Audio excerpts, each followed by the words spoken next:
Está no ar Adjuntos, o podcast coletivo.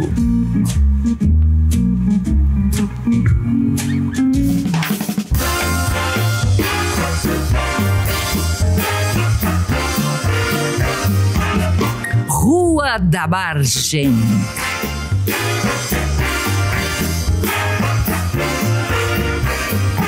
Histórias, cenários e personagens de Porto Alegre. Com Paulo César Teixeira.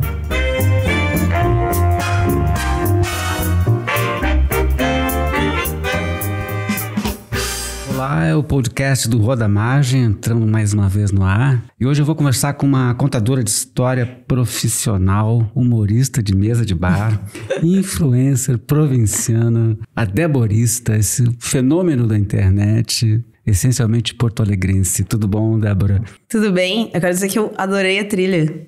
Adorei, podia tocar assim, ininterruptamente.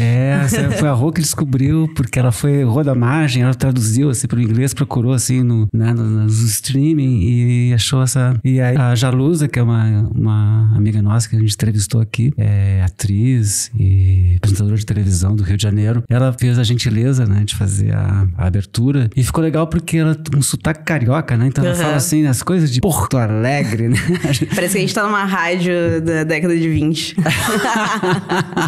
É por causa do jazz. Mas então, deborista, né? Como é que é essa história? Como é que... Tu é historiadora, né? Tu é uma contadora de história e uma historiadora, é isso? Eu brinco que eu sou contadora de história profissional porque tá no meu diploma, né? Por mais que eu não tenha ido pegar ele, né? O meu diploma de historiadora, não de contadora de história. De historiadora. O de historiadora eu até peguei. O do mestre em história eu nunca fui buscar. Mas aí eu falo, não, sou uma contadora de história profissional. Quem não gostar das minhas histórias, tudo bem, mas a profissão eu tenho de fato, né? Na lei do MEC aí eu tô com o negócio em dia. Mas aí, como eu comecei a me desvirtuar, assim, da vida acadêmica, me desvirtuar não, foi passando os anos. Tu fez o curso aonde? Qual? Eu fiz história na URGS. Na URGS. Entrei em 2013, em licenciatura, mas o meu objetivo sempre foi seguir a carreira acadêmica. Eu nunca fui uma pessoa que quis fazer história, nunca quis fazer nada, na verdade. Sempre quis fazer alguma coisa que envolvesse escrever, ler, falar, enfim, eu gostava de coisas muito múltiplas, assim, que se enquadravam tanto em jornalismo, quanto história, quanto letras. E aí eu nunca tive uma precisão do que eu queria fazer, mas acabei na história, que é um curso que eu gostei muito de fazer, né? Apesar de não ser um curso que a pessoa... O bom é que é um curso que tu entra e tu sabe que tu não vai ficar rico. Então tu já não tem uma pretensão, né? Do tipo assim, eu tive o meu sonho frustrado. Não, eu já sabia que ia ser frustrado. E aí fiz o curso, entrei no mestrado, né? Eu acabei em 2017 a licenciatura, já ingressei no mestrado direto. E aí as coisas politicamente no Brasil começaram a mudar bastante. E quando eu terminei... Ali por 2014? Isso, né? Começou, teve o golpe ali da Dilma, daí em 2017, 2018 o Bolsonaro se elegeu. Foi piorando cada vez um pouquinho mais, assim, né? Até ficar horrível, não, né? ficou horripilante, eu já... todo dia era uma catástrofe, né? Eu lembro que todo dia eu acordava e eu olhava se eu não tinha perdido a bolsa do mestrado.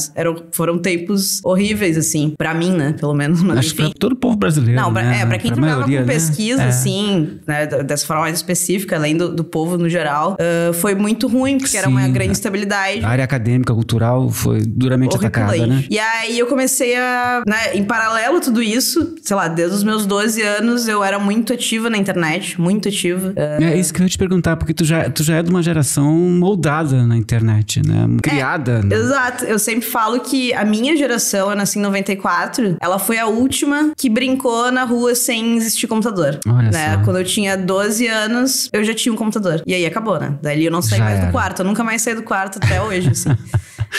Mas é engraçado, né? Minha geração, ela viu essa tecnologia, tipo, imagina, há 15 anos atrás, sei lá. É muito recente, É muito né? recente, tipo assim, há 15 anos atrás. É muito recente, mas já formou uma geração ou duas, né? Exato, tipo assim, a gente tinha aquele computador gigantesco, né? A gente fala, o computador era um local da casa, a internet era um local da casa. E agora, tipo, em qualquer lugar, né? Tu anda com a internet no teu bolso. Então, tipo, eu sempre fui uma pessoa muito ativa na internet, pra mim era muito bom, porque eu era uma pessoa muito tímida, muito socialmente reclusa. É mesmo? Muito. E a internet internet era o lugar que eu escrevia. Eu gostava muito de escrever, muito de ler, então ali eu conseguia... Começou os fóruns, né, da internet, o Orkut, essas coisas, o UOL tinha fóruns. Então era um lugar que eu conseguia trocar ideia com pessoas que gostavam das coisas que eu gostava, que não existia no meu cotidiano da escola ou da família, dos vizinhos, assim. Então ali eu comecei a criar uma rede de amigos, tipo, ter amigos virtuais, assim, e escrever para eles, pensar coisas pra publicar coisas, né? Mas coisas diferentes da história? Ou era música. Geral? A música? Era música, assim. A minha grande questão era, sei lá, comunidade do Pink Floyd no Orkut, comunidade dos Beatles, muito, tinha muito E as músicas dos anos 60, 70.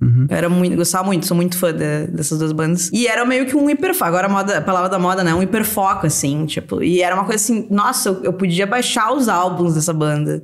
Teve uma época que você baixava, né? Exato, eu podia ler coisas dessa banda, não precisa ninguém me contar, não precisa sair de casa, conversar com alguém, eu podia ficar sozinha no meu quarto. E descobrir tudo ali. E descobrir tudo, né? E compartilhar com pessoas que eu não precisava ver elas. Então, pra uma pessoa que era muito introvertida, aquilo ali foi uma obsessão, salto, assim. né? Foi uma coisa absurda. E aí, sempre a internet andou ao lado disso, assim. Quando entrei no curso de História, continuei escrevendo. Aí já tinha o Twitter, continuava escrevendo ali, continuava ali. Mas a minha geração também é muito que aflorou, assim, o feminismo de forma mais até comercial, né? No Brasil, assim. Começou a se falar muito, começou a se... Enfim, ter uma luta bastante ampla, né? Em todas as classes sociais e na mídia. E eu escrevia muito sobre isso, falava muito disso. Aí logo veio o golpe da Dilma, então mais sobre isso. Aflorou mais ainda. O fato dela ser uma mulher, exato, né? A primeira presidenta. E as jornadas de junho, né? Ali de 2013. Eu também tava, né, nesse momento, os meus colegas estavam nisso. Então, eu escrevia muito sobre isso e comecei a ganhar muito seguidor. Eu comecei a ganhar... Isso no Twitter? Isso no Twitter. Comecei a ganhar muito seguidor. Começou a produzir conteúdo digital no Twitter e tal? Não era nem uma produção, era tipo o meu diário. Eu escrevia ali o que eu... O que tava sentindo, o que tava pensando, exato, olhando as coisas que estavam acontecendo. Exato. Até porque na minha vida pessoal, assim, tipo, eu acordava, ia pra faculdade, da faculdade ia pra casa, ficava no computador, acordava, ia pra faculdade. Então, era só isso que eu fazia, assim. Não era uma vida propriamente saudável, né?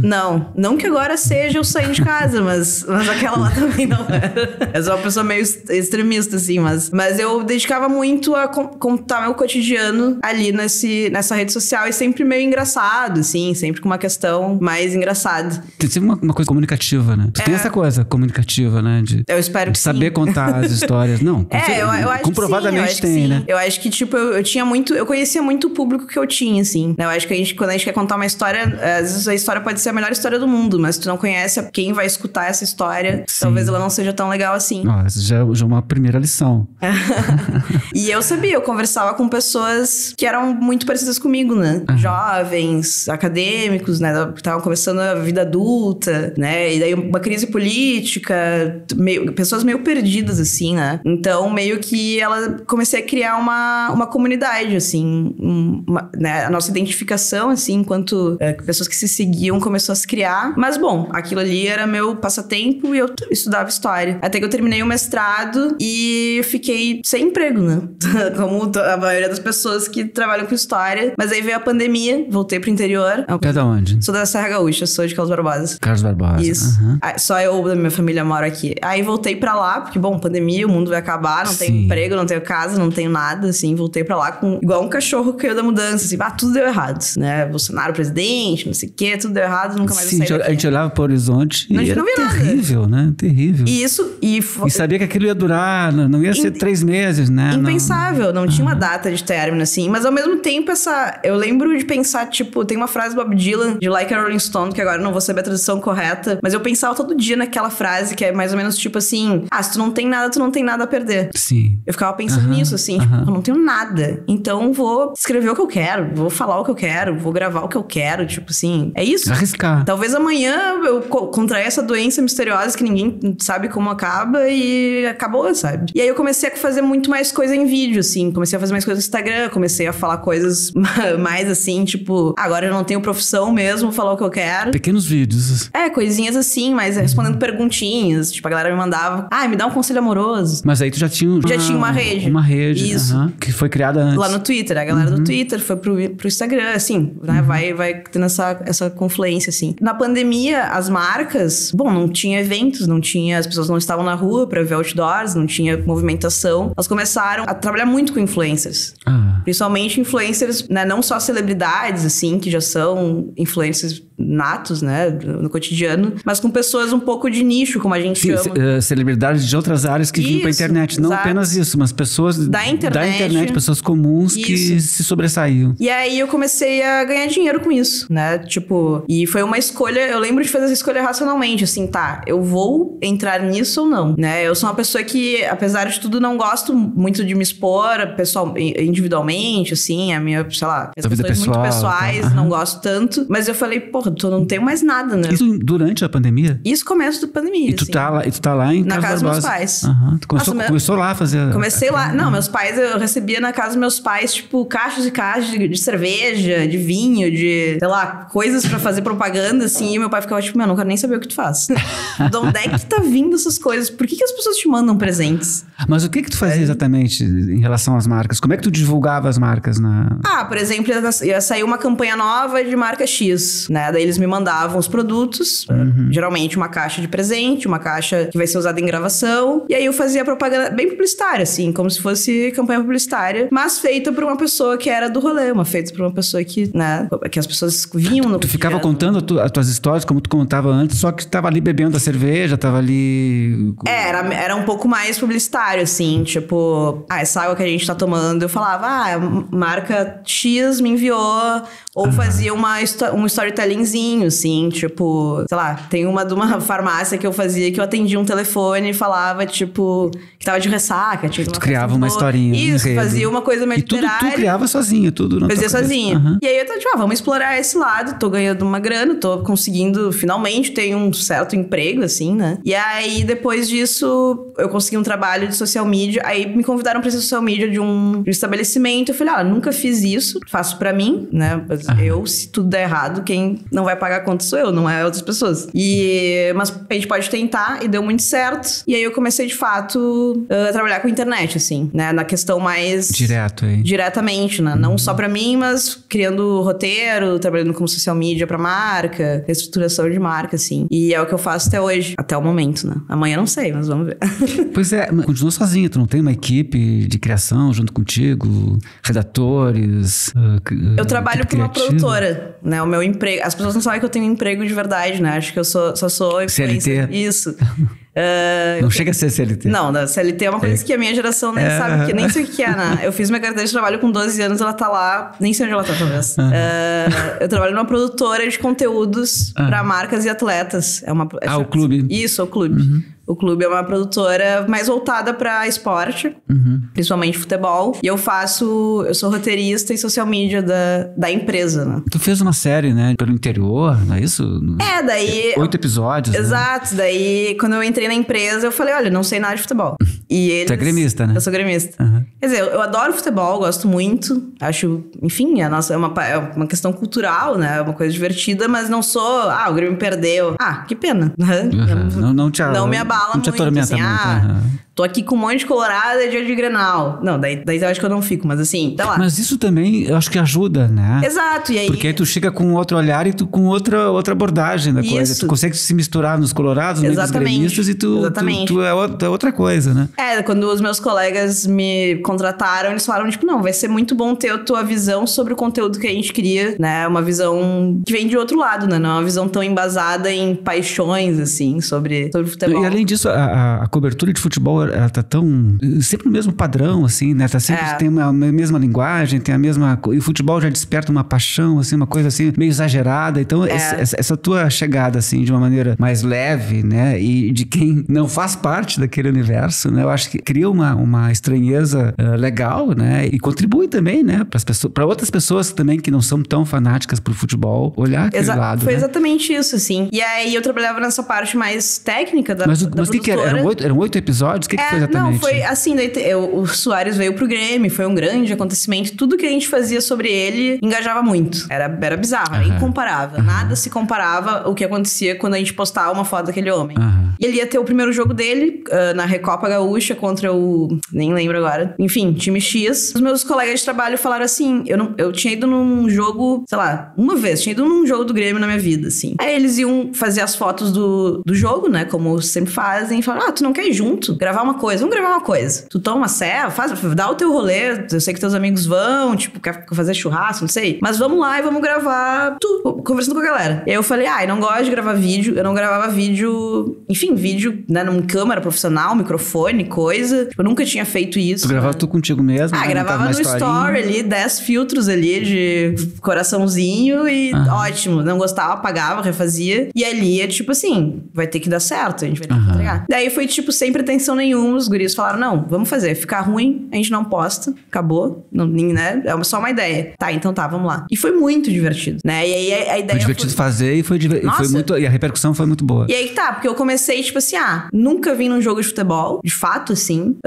Vamos ver, eu quero aprender sobre futebol. Era meio tipo assim, vou aprender sobre o que é o futebol. Beleza, o que é ir num estádio? O que come no estádio? O que faz num estádio? Como é que é estar no meio da galera? Vamos entrevistar o pessoal. E aí começou, a gente largou o primeiro episódio, o pessoal adorou, assim. Tá, vamos continuar então. E aí, como eu sou do interior, eu falava, não, vamos pro interior, porque o futebol no interior é muito engraçado, assim, porque a galera é muito fanática. Claro. E não é uma coisa tu torcer pra time da capital, né, que ganha títulos, que vai pra Libertadores, que viaja, que tem super astros, assim. Outra é tu torcer pra um time que não ganha nunca, né, um time que tá na série C. Ou torcer pro time da capital sem poder ir no jogo. Exato, né? Então, tipo, vamos fazer isso. Daí a gente começou a fazer, o pessoal começou a enlouquecer, assim, mandar muita mensagem. Mas sempre em cima do Soares. Não, daí foi tipo, vamos fazer, sei lá, Novo Hamburgo e, sei lá, nem lembro o que era. Novo Hamburgo e Avenida. Isso, era Novo Hamburgo e Avenida. Depois a gente fez Erechim, foi pra Erechim, foi pra Caxias do Sul, Juventude Caxias, né? Foi fazendo essas coisas e foi dando muito certo, a galera foi gostando. Eu lembro que eu ria muito e pensava, nossa, tô fazendo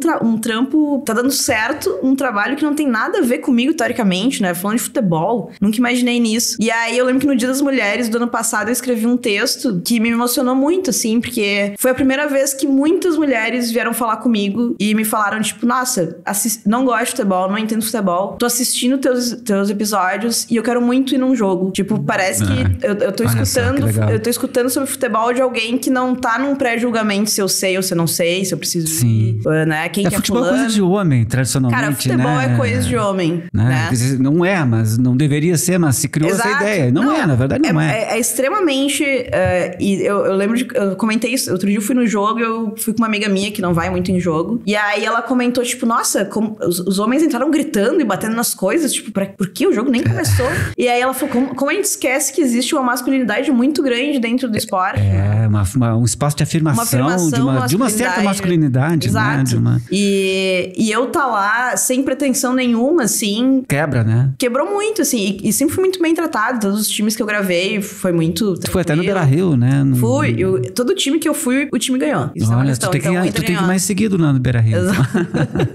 Tá precisando ir. A gente pode fazer um acordo de publicidade aí, que eu vou, aí o Inter ganha. E eu fiquei muito feliz, assim, tipo... Aí eu pensei, tipo, pô, escrevi muitos anos sobre feminismo, escrevi muitos anos sobre política, muitos anos sobre história. Agora eu tô escrevendo sobre futebol e eu tô tendo reconhecimento das mulheres, sabe? Mas tu escrevia pra onde? Escrevi no Twitter, escrevi na internet, tipo assim, né? Nas tuas redes. E na universidade, né? Artigo, sim, mestrado. Eu lembro que... Mas aí eu pensei, tipo, sim, justamente, né? Agora eu tô escrevendo uma coisa qual as pessoas não nos veem nisso, né? Não se... Claro que hoje em dia o futebol feminino tá crescendo muito, tudo, mas mesmo assim, quando se pensa em futebol, a gente não pensa numa mulher diretamente. Não pensa. Né? O espaço lá não é pensado pras mulheres. E hoje em dia, hoje em dia tem muito mais mulheres nos estádios do que quando eu era jovem, quando eu era adolescente, era muito raro. E era até era motivo de gozação, assim, né? O cara ia com a namorada, ficava, né, aquela gozação, porque era uma coisa muito machista, muito mesmo. Nesse sentido, evoluiu muito. Não parece, mas evoluiu bastante. Mas era muito visível, assim, quando eu ia entrevistar, né, pra quem não viu, os episódios era basicamente eu entrevistando o pessoal que tava no jogo. As meninas nunca queriam falar, né? Por mais que, tipo, pô, era um jogo no interior, elas... As meninas estavam assistindo. A galera da plateia, assim, elas sempre meio que fugiam, né? Meio que, tipo, não quero dar entrevista, não. Não é coisa minha, na verdade. Não, porque era talvez um medo de errar, um medo de falar besteira. E, tipo, sei lá, os caras estavam lá bêbado, gritando, falando umas atrocidades, dando risada. errada e uma mulher não se dava o direito de errar também, né? E eu sempre falava, tipo, eu não sei nada mesmo sobre isso, nem sei que jogador é esse, sabe? E o homem fala muita besteira sobre Exato. futebol, né? Mas isso que me doía muito, assim, né? A gente não ter a possibilidade, enquanto mulher, de não ser tão boa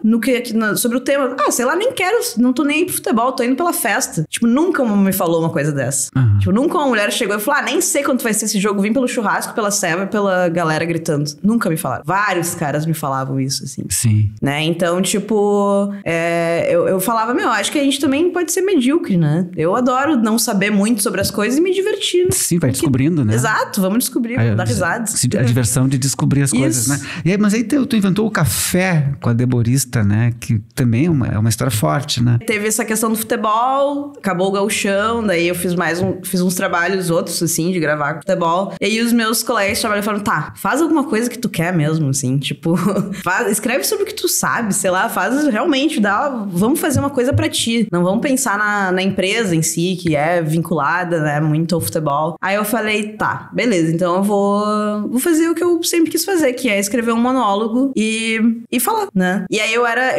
quando eu era criança, eu adorava escutar o cafezinho da Pop Rock. Que tinha o Arthur de Faria, que agora é muito meu amigo, né? Mauro Borba. Acho que o Fetter era na época também no cafezinho. E aí eu lembro que eu botava no rádio, assim, tipo, todo dia. Eu almoçava correndo e aí escutava. Foi um programa que marcou época, né? Muito. Criou um jeito, né? De fazer programa de rádio FM em Porto Alegre. E de humor também, né? assim, de humor, né? E ao mesmo tempo falando sério das Exato. coisas, né? Essa mistura do sério e do Era justamente humor. isso. Era tipo era uma notícia do que tava acontecendo no mundo com um comentário muito engraçado, ou aí nisso já era uma coisa muito séria, daí nisso era uma opinião. E sem muita apelação, né? Porque depois a coisa meio degringolou em outros programas, assim, que foram nessa seara, né? Era só uma conversa. Era tipo, eu lembro que eu almoçava e eu ia, sei lá, na época eu não tomava café, mas tomava alguma coisa, assim, e ficava, tipo, rindo junto. Mas era o cafezinho também, a ideia depois do almoço, isso, né? era aquela coisa tipo, almocei, agora eu vou fazer isso. Conversar um pouquinho aqui. Exato. E tal. Mas não é, o teu café, o café com a Deborista é nesse... Aí quando eles falaram isso, eu falei, vou fazer o café com Deborista. E eu trabalhei num café uns anos atrás, então, tipo, muita galera me conhecia desse café, assim. E aí eu falei, vamos fazer o seguinte, é um programa que vai sair depois do almoço, e eu vou falar uma coisa cotidiana sobre uma opinião, às vezes meio maluca minha, e deu. É só isso. Ontem eu tava com uns amigos e o meu amigo falou, o café com Deborista é tipo aquele trento que a gente come depois do almoço, assim, é só um tipo, que gostosinho. Tá, beleza, eu vou começar minha tarde, sabe? Tipo, é só um... O segredo também é não se estender muito. Isso, é só uma coisinha, uma coisa... Um toque, preciso ver, eu preciso comer aquele docinho depois da comida pra começar a tarde. E aí eu falei, vai ser isso, uma coisa leve, que também não vai me demandar muito, porque é um produto, né, um conteúdo extra que eu faço no trabalho, assim. E também pra não demandar muito a equipe, né, porque aí é isso, assim, tipo, quem grava, quem edita, quem me ajuda, que faz tudo é a produtora que eu trabalho. É o clube. Isso. E aí a gente tá fazendo, e, vai fechar quase 30 episódios, assim. Eu nem sabia que eu tinha tanta coisa pra falar.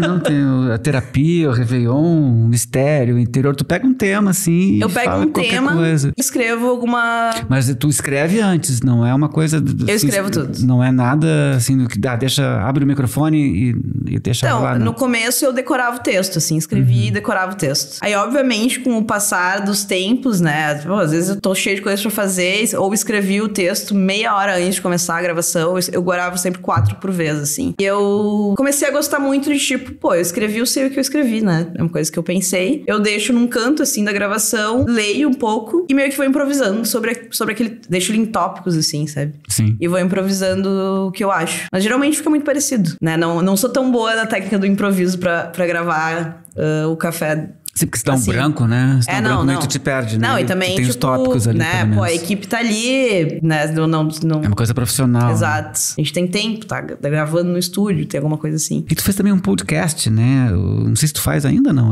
A Trivialista. Tava comentando antes da gravação aqui que eu tinha... esse podcast foi a primeira coisa que... eu tinha muito seguidor no Twitter, tava no meio do mestrado, e aí as pessoas me falavam, cria um conteúdo, sei lá, cria um canal no YouTube, cria alguma coisa, tipo, faz alguma coisa, tá ligado? Não fica só no Twitter escrevendo... Porque um tweet, ele é meio instantâneo, assim, né? Uma mensagem com poucos caracteres, tu vai falar e ela se perde ou não, né? Ou fica pra sempre te atormentando por causa da vida. Mas geralmente as pessoas esquecem no dia seguinte, né? E não é um conteúdo que 10 dá minutos depois já esquece. abranger alguma coisa, assim. E aí me falaram, na época, né? Isso foi 2000 e... Pô, eu comecei a escrever esse negócio que tinha em 2017, eu acho que eu comecei a escrever esse podcast.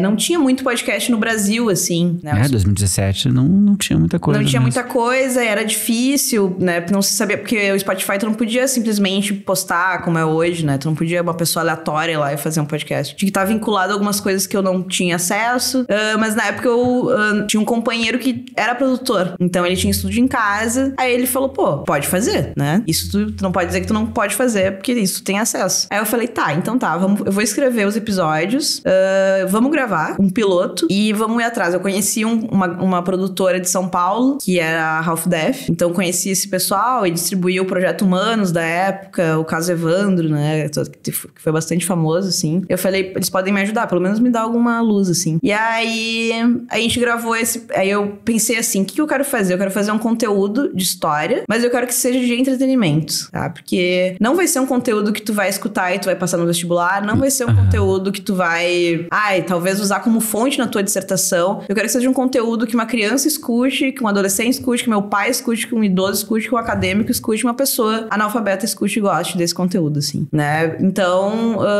queria que fosse muito o mais... Claro que isso é uma coisa idealizada, talvez esses públicos não gostem, mas era o que eu queria na época, assim. E aí comecei a escrever, comecei a pensar temáticas, pensei, tipo, 7 temáticas que eu sabia que tinha grande apelo de público, né? Questões muito... Que as pessoas iam se interessar. Que também eram importantes, assim, né? No primeiro episódio eu falo, eu tô fazendo isso num momento de muitos ataques às pesquisas, à vida acadêmica, enfim, e principalmente às áreas de ciências humanas. E eu quero que esse seja um conteúdo que alcance o maior número de pessoas, para as pessoas verem que também história é muito legal. Mas que histórias, por exemplo, que tu contava? Aí, por exemplo, o primeiro episódio, que foi o piloto, ele envolvia, né, as questões LGBTQI+, e era sobre a pesquisa de um grande amigo meu, que é o Thiago Medeiros, que era o crime da casa gay, né, a Luísa Felpuda. Inclusive, foi nessa rua que a gente tá, que aconteceu a história. Barros Cassal? A Barros Cassal.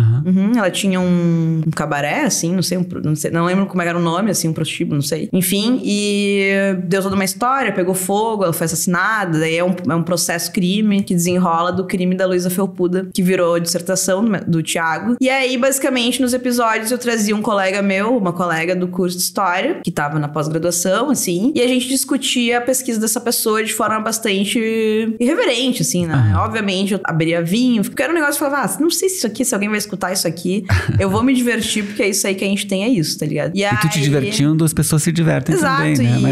Exato, e era maravilhoso, assim, tipo, me divertia muito gravando. E a gente ficava falando de história e ficava contando os pormenores. Claro, eu lia toda a pesquisa da pessoa que eu convidava, marcava tópicos e a gente ia discutindo questões... Sim, não era solto. Não era gritaria, né? Não era... Por mais que fosse. Sim, tinha um roteiro. Isso. Né? Tu sabia que por onde tu tava navegando, né? E ali eu também aprendi a escrever roteiro. Eu lembro que o primeiro foi meio, tópicos legais para comentar, e o último episódio era, tipo, totalmente roteirizado. Tipo, deu bem o tempo certinho, eu editei uma frase porque entrou uma furadeira do vizinho na hora, assim.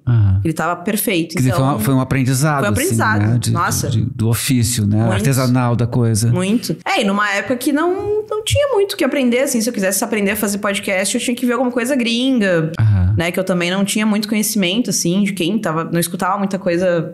Podcast ensina, não tinha muita coisa pra escutar. E aí, ele foi lançado, foi muito legal, muito legal. Muita gente gostou, ele virou referência de muito trabalho, inclusive fora do Brasil, assim, de história pública e de ensino de história de formas, né, não tão tradicionais. Sim, de uma forma envolvente, que consiga atingir um público maior, né? Então é um projeto que eu tenho muito orgulho, assim, ainda gosto bastante dele. Tem a segunda temporada já pensada, mas realmente me foi muito trabalho. E ele tá disponível ainda hoje? Sim, ele tá disponível em todas as plataformas digitais. É a trivialista. Ah, que legal. O primeiro episódio é sobre a questão mais LGBTQI+, que é o crime da casa gay. O segundo é a história das mulheres. A gente fala sobre bruxas no Império Romano. O terceiro... eu não vou lembrar, né? Mas enfim, Mas sempre um tema, assim, Isso. Né, com um toquezinho bem contemporâneo. daí, né? tipo assim, a questão racial e música. Daí a gente trabalha uma cantora muito famosa, qual agora eu esqueci o nome. Tem um que é a história das crianças e Segunda Guerra Mundial. Tem um sobre a história da África, que é muito bacana, que daí é uma pessoa que não é do curso de História, é um influencer, assim, nem sei se ele é influencer hoje em dia. Trabalhava muito essa questão no Twitter. Então foi bem bacana, assim, tipo, é um trabalho que eu acho bastante atrativo e educativo até hoje, assim. Ah, que legal. Tem uma frase tua que eu peguei aqui que eu achei bem interessante, que diz assim: os meus conhecidos ou estão casados ou estão pensando em fazer o Enem de novo, né? Isso é um resumo, né, de uma geração, será? É o resumo. Eu tava falando, minha geração é uma geração... a galera que nasceu ali nos anos 90... Nossa, o Brasil começou a crescer muito, né? Virou... enfim, né? Eu vejo pela minha família, assim, uma família de classe média, do interior, que... Bom, eu vivi o que a minha família nunca cogitou viver. Tipo, fazer intercâmbio, morar na capital... As possibilidades que se abriram. Isso, os privilégios, assim, que pra eles era impensável, né? Tipo, ter acabado... Tua família era do interior mesmo ou da cidade de Carlos Barbosa? Não, era da cidade. Da cidade. Isso. Mas quando eles eram crianças, era bem no interior, né? Então, tudo era possível, né? Tipo, parecia que tudo ia dar certo. Tudo tava muito... Eu lembro quando eu desisti de fazer doutorado, porque, enfim, questão de bolsas e pandemia e toda a questão política que tava envolvida. Eu lembro que meu pai falou assim, putz, tu fez tudo o que precisava, né? Realmente, assim, tu fez tudo o que tinha e não deu certo, né? Tu não conseguiu. Tu fez o que...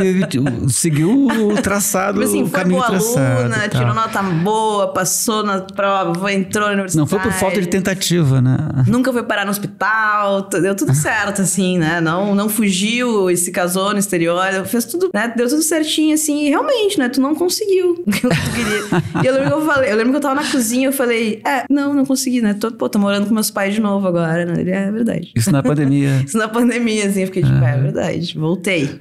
E é uma geração que viveu muita coisa, né? Puxa vida, né?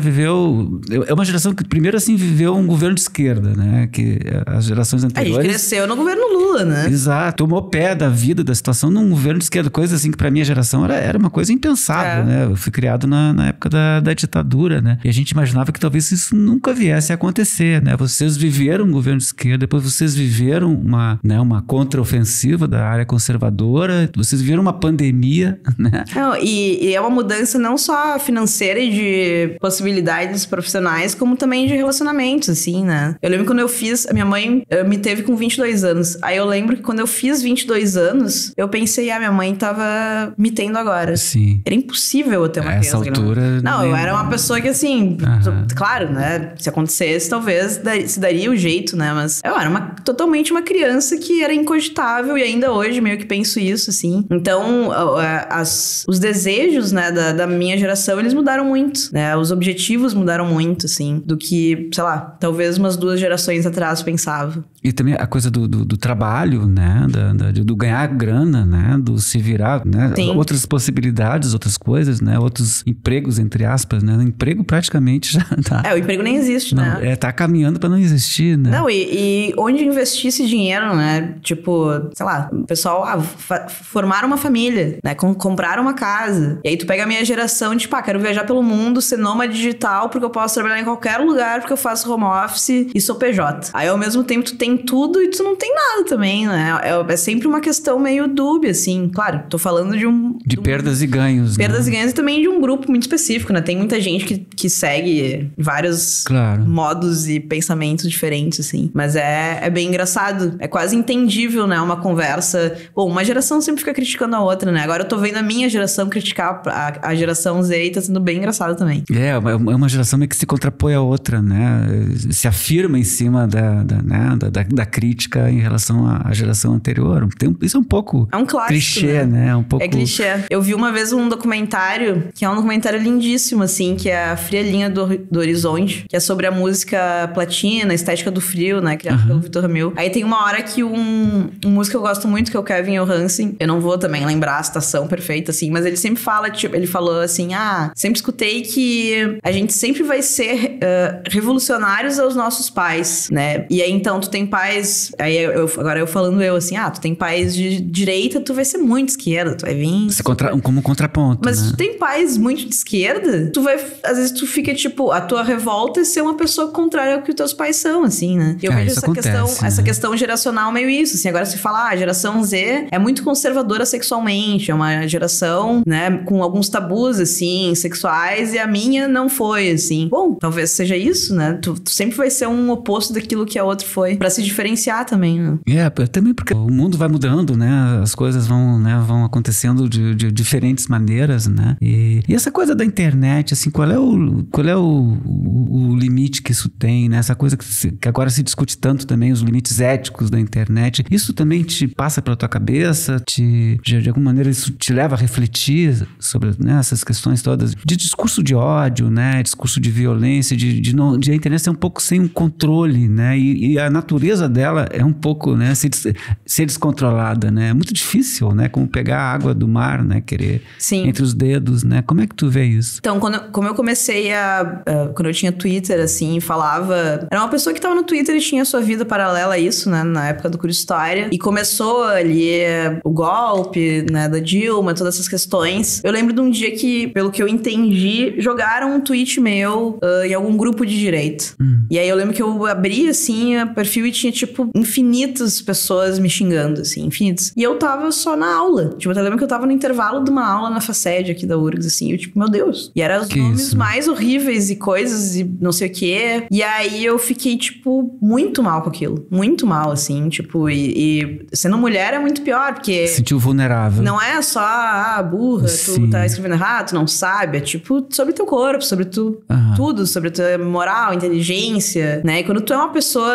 Porque isso é uma coisa que eu falo muito, assim, tipo, ainda hoje. Eu, hoje em dia, dificilmente me importo com coisas que escrevem, assim. Dificilmente. Mas tem dias que até porque, assim, tem dias que tá mais... Tu tem que fazer uma escolha, né? Porque também se tu vai se preocupar, tu não faz o que tu faz, né? Tipo assim, então, depois dessa época muito de ligação política, eu fiquei, tipo, ou eu excluo as minhas redes, crio uma rede pros meus amigos, ou eu continuo nisso e eu preciso, né? Eu enfim, fazia terapia também. Preciso me focar em saber lidar com essa situação, porque ela não vai acabar. Não vai acabar nunca, né? Então, tem dias que tu tá num dia muito ruim e tu entra ali e bate. Bate de uma forma horrível. Ainda hoje, sei lá, semana passada, quando, sei lá, aconteceu uma coisa assim, eu fiquei muito chateada e eu fiquei, tipo, pra que eu tô pensando nisso, sabe? Isso acontece há muitos anos. Mas é uma coisa muito ruim que as pessoas não têm noção do quanto impactam a vida de uma pessoa, assim. Porque é uma coisa meio... eu vou falar isso sobre ti, tu nem vai ver, entendeu? Faz parte da regra do jogo, entre aspas, tipo assim, né? mas a pessoa... Eu não... a gente não... Influências locais, pelo amor de Deus, eu tô te encontrando no supermercado e tá falando mal de mim ali no Twitter, sabe? Tipo, eu sei o que tu tá falando de mim, né? E por mais que eu não veja, alguém me manda, alguém vê. Sim. Eu tive que avisar, todos os meus amigos próximos sabem. Não me mandem coisas sobre mim. Jamais. Não quero saber. Não quero Já ver. basta o que eu descobri. Exato. Tipo assim, eu souber, tento não né? procurar, eu tenho bloqueado tudo que eu recebo de pessoas que eu não sigo, mas volta e meia acontece. E as pessoas, elas nunca... É o clássico, tu falaria isso na frente de uma pessoa, na cara dela? Não. Claro que não, né? Mas é um negócio que eu aprendi a lidar por questão profissional mesmo, assim, tipo... Você sobreviver nesse meio, é o que né? paga minhas contas, né? Eu não posso, eu lembro que antigamente, vou excluir a conta um mês, depois voltar. Não tem mais volta. Não posso fazer isso. Não tem mais volta, não pode mais fazer isso, né? E aí, ao mesmo tempo, isso me censurou, eu me autocensuro muito, assim. Vou fazer uma piada com isso. Não vou fazer. Tipo, não precisa. Eu sei o que isso vai desencadear, sabe? Vou comentar tal coisa de tal artista que eu odiei. Talvez vá chegar nele. Tal influencer fez tal coisa, que idiotice. Talvez eu vou trabalhar com ele em breve. Tal marca, não sei o que, não sei o que. Claro, se é uma coisa horrível, eu vou falar, óbvio, né? Mas assim... Mas não gratuitamente, exato, assim. Tem coisas que... como a gente age profissionalmente nas áreas de trabalho que a gente tem, assim. Tipo, não precisa se desgastar por algo que talvez vai se voltar contra ti depois, assim. Mas aí o Twitter, a internet se tornou uma coisa muito menos que me dá prazer, assim, né? Porque eu já não posso escrever o que eu quero, não posso fazer a baderna que eu quero, não posso mandar uma pessoa... coisa espontânea. Ir pra aquele lugar lugar o tempo inteiro, porque, pô, ia pegar mal pra mim porque eu trabalho com isso, assim. Então... E aí, ao mesmo tempo, eu comecei a não dividir tanto a minha vida pessoal como eu dividia antes, assim. Não te expor tanto. Não me expor tanto, porque acaba que... Chegou um momento que começou a envolver as pessoas que andam comigo, né? As pessoas que me seguem sabem quem são meus amigos. Sei lá, na época que eu namorava, assim, tipo, sabiam quem era meu namorado. E, às vezes, indiretamente, esses ataques iam pra essas pessoas. E aí, eu sempre falo, eu escolhi ter essa vida, mas as pessoas que estão ao meu lado não tem nada a ver, sabe? Tipo, então, é um lugar que eu... Putz, é um saco, vou dizer assim. Nossa, eu vejo... Uma vez eu fui Tá sempre na vitrine, né? Eu fui fazer uma palestra pra umas crianças, assim, numa escola no passado. E todo mundo quer ser youtuber, todo mundo quer ser influencer, todo mundo nada. Daí, justamente, eu ia lá pra contar sobre como é a vida, assim. Vida real. E aí, eu contei algumas coisas que aconteceram, né, durante esses anos. E eles ficaram, tipo assim, não é possível. Eu falei, olha, é um saco. Geralmente é um saco. Mas é legal também, pô, a internet me fez... Acho que as coisas mais legais que aconteceram da minha vida foi porque a internet proporcionou, assim. Sem dúvida. É aquela coisa do bem e o mal, né? Das coisas da vida real, né? Deborista. Legal te conhecer mais. E tu tá nas redes aí, todas elas, no Instagram. Infelizmente, em todas. Deve dar um trabalho, né? Pô, se eu ganhar na Mega Sena amanhã, vocês vão saber o dia que eu excluí todas as minhas redes sociais. Esse vai ser o dia mais feliz da minha vida. Mas por enquanto tô lá criando conteúdo, conhecendo galera, escutando histórias. Então quem não conhece, procura aí Deborista, que é uma pessoa super comunicativa, super séria e ao mesmo tempo assim, consegue falar das coisas sérias de uma maneira assim, leve, né? Com bom humor e com muito conteúdo, né? Com muita reflexão. Obrigado por tu ter vindo aqui. Eu que agradeço, fiquei muito feliz. Vamos continuar essa conversa outros dias, em outras mesas. Mas daí de microfone fechado pra eu não ser cancelado. Vamos falar tudo aí, né? É isso aí, o podcast Roda Mais volta em 2 semanas. Até lá, obrigado. Adjuntos, a gente pode mais.